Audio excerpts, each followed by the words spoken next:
Okay, boxing fans, this is my post-fight on Tyson Fury versus Nevan Pajkic.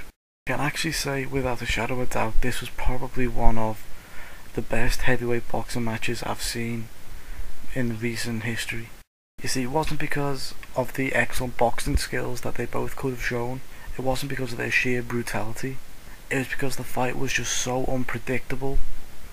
Everyone thought that Fury was just going to walk over Pajkic, but instead it was Pajkic who was the one who was walking over Fury for the first two rounds. I mean, first round was all Pajkic. Pajkic didn't do much, but Fury did less. That was the point. Second round, Fury came out and he was better. In the second round, he had a jab. He was controlling the fight. He was doing the wrong things, but he was still controlling the fight. But then Pajkic caught him with one of his overhand right punches and knocked him down. And that was the first time Fury's been down in his professional or amateur career. So Fury was down, and instead of doing something like an Amir Khan and he was like all over the place, couldn't get up, no, he got straight back up.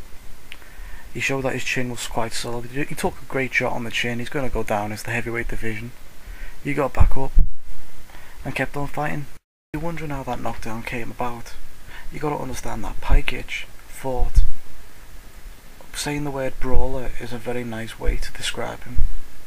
It's more truthful to say he was like a pissed guy in a bar having a brawl, throwing horrible shots that were horribly inaccurate, but then one landed and it knocked the guy down. The problem is, I've identified one problem with Fury, and that's going to stop him going anywhere in his career. He's never gonna beat anyone of higher value, I don't think. I think he might beat someone like Pajkic in about a year or 2 years time, but he'll never beat a Klitschko. I doubt he'll beat David Price. There's a lot of people that don't think he'll be able to beat, and that's just because he's not mentally strong enough, he's not mentally determined, and he allows people to put their fight on top of him. Why did he have to brawl with Pajkic? It didn't make sense. He could have fought his fight at range, but instead he allowed Pajkic to make him brawl it out in the centre, and because of that he got punished. So anyway, in round 3, Tyson Fury came back out. He landed a few jabs. Pajkic started to throw that overhand right again, acting like a very drunk man in a bar, having a fight again. But this time they were landing on his shoulders and his arms, so it wasn't doing any damage. And then Fury, in one time when they were close together, landed 3 big punches to the temple, and Pajkic was all over the show and went down. Referee counted him.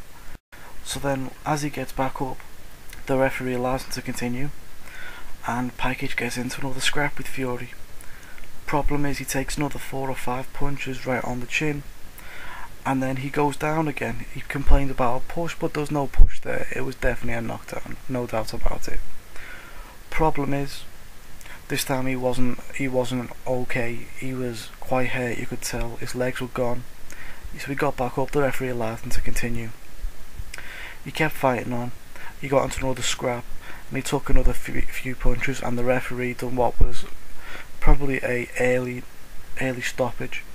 Thing is though, you could tell one more punch and he would have been on the floor for the 3rd time.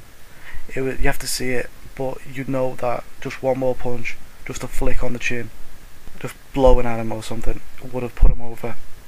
And afterwards, Tyson Fury said it. He said the referees gave everyone another chance to have a go at me because of the early stoppage, but realistically he was going to stop him either after that punch the next punch landed, or in the next round, because Pajkic was not in any real shape to continue, to be honest. Problem is, where does Tyson Fury go from here? Now, I think he has to fight David Price soon, and I don't like that fight for Tyson Fury, because I'm a big Tyson Fury fan. Now, I've got to tell you this, I don't think Tyson Fury beats David Price. I think the better boxer in David Price beats Tyson Fury on a point decision, because he's better boxer, he's got a better jab, and he's got a stronger right hand, in my opinion. Another guy was Pajkic. The only problem is, I think Tyson Fury will get drawn into the wrong type of fight there, and I think he could get beat. I don't think he'd be stopped, but I think he'd be beat heavily on points. And last but not least, the Klitschko brothers. Unfortunately, I think that would be an awful fight, because I don't think Tyson would last I don't know, 4 or 5 rounds at this minute. He's got no defense. Vladimir and Vitali wouldn't allow him to get on the inside where he does his good work. I think his best chances for a world title are through Povetkin. I don't think he's got a chance against the Klitschko's in any time over the next 3 or 4 years. The fight that I would like to see actually would be Tyson Fury versus Audley Harrison. That would be cool. I'd like to see Tyson destroy Audley for once and for all. Or maybe a fight against Michael Sprott, but I think that'll be a bit too much for Fury right now. I think Sprott's too quick, pose a lot of problems for Fury right now.